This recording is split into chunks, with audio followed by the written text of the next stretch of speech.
Come on down to Kingdom Hair on Church Street, Bastille for all your hair accessories and supplies. At Kingdom Hair, you get the best in braids, weaves, wigs, accessories, barber supplies, manicure and pedicure supplies, and cosmetics. We take it to another level with electrical items, hair products, and salon furniture.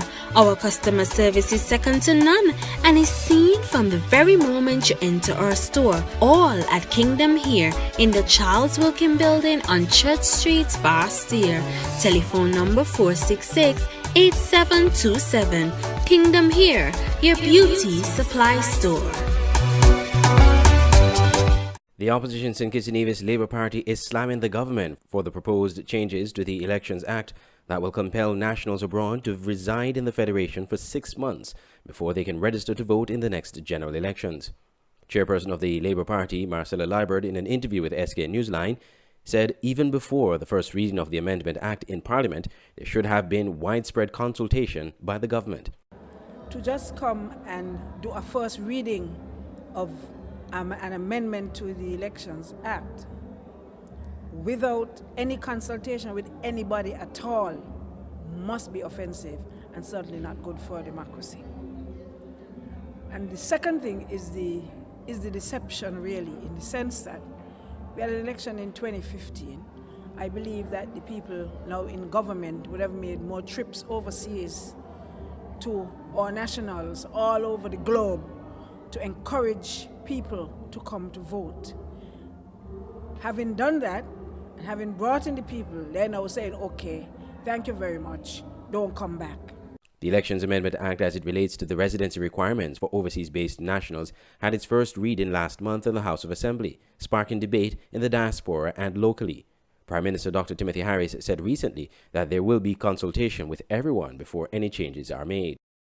Some people think it is the best thing in the reform process, and some people would want to prefer that perhaps the 6 months is too long. So it is a mixed bag, but the principle is what we want to get right. And I think in this case, based on our own experience and based on the best practices we have seen here, that the requirement for residency is a good one. I was in England, met with a diverse group of people. Not one question, not one was asked in relation to this matter. I was in New York, I spoke to many people, and there are people like Lennox who said to me, it's a long time the government should have done this. Why are we having at election time to bring, as it were, this uncertainty into the mix?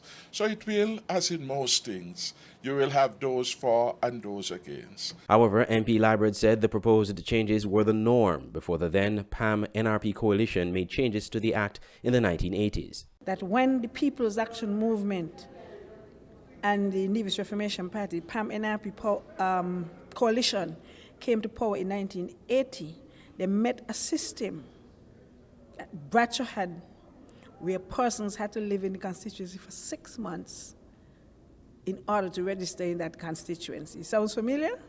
That's what they met in 1980. Not only that, we didn't have registration officers at the time. You had to go before the magistrate.